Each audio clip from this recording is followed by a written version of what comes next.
আমি মাহমুদা ব্লগস থেকে আপনাদের আজকে দেখাচ্ছি ছোলা ভটোরা। আজকে আমরা ছোলা ভটোরা করব।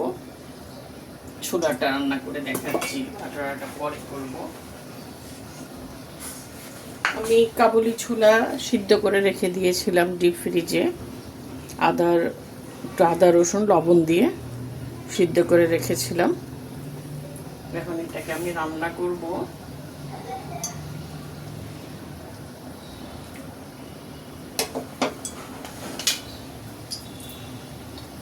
এখন আমি পেঁয়াজটার মধ্যে দিয়ে দিচ্ছি, একটু লাল হওয়া পর্যন্ত পেঁয়াজটা দিয়েছি। এটা একটু লাল হোক। পেঁয়াজটা একটু ভাজা ভাজা হয়ে গেছে। এখন আমি এর মধ্যে আবার একটু আদা রসুনের পেস্ট দিয়ে দিলাম।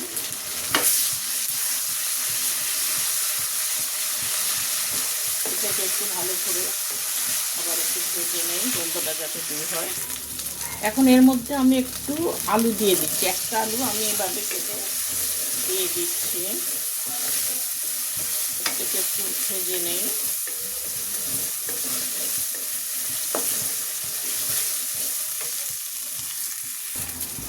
এখন আমি এর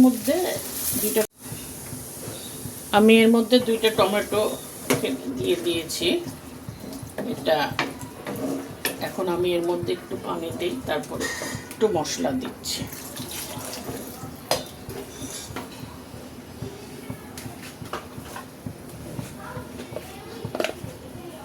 হলুদ দিচ্ছি হাফ চামচের মতোই।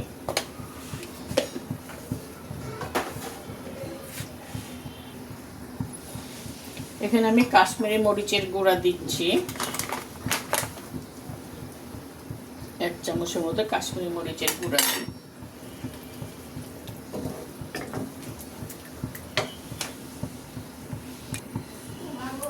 একটু জিরার গুঁড়া দিচ্ছি, ধনের গুঁড়া দিচ্ছি 1 চামচ, 1 চামচ জিরের গুঁড়া দিচ্ছি।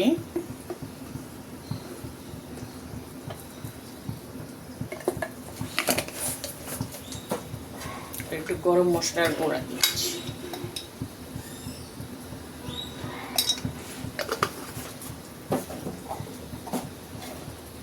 এখন আমি লবণটা দিচ্ছি। লবণটা পরে আমি আবার দেব।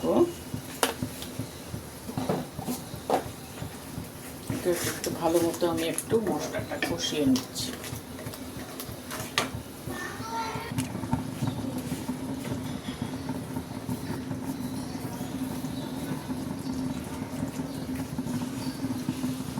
এটা কষানো হয়ে গেছে। আমি এখন ছোলাটা এর মধ্যে দিয়ে দিচ্ছি।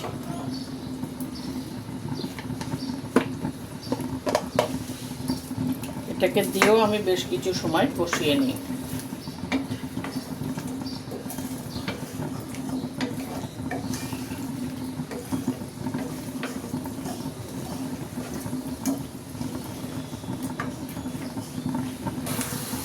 এটা কষানো হয়ে গেছে।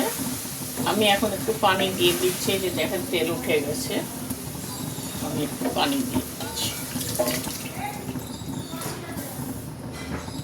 আলুটা সিদ্ধ হবে।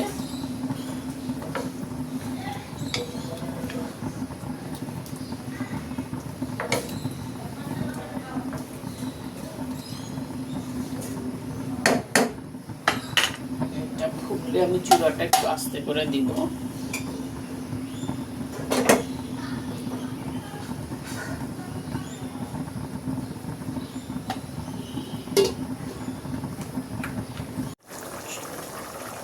ছোলাটা কমপ্লিট হয়ে গেছে। এখন আমি একটু চাট মশলা দিয়ে দিচ্ছি।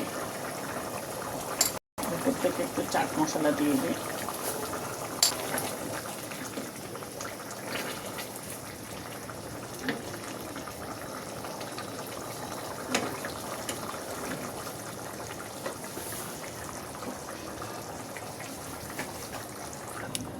এখন আমি এর মধ্যে একটু ধনেপাতা কুচি দিয়ে দিচ্ছি। আমার এটা কমপ্লিট হয়ে গেলে আমি চুলাটা অফ করে দিচ্ছি।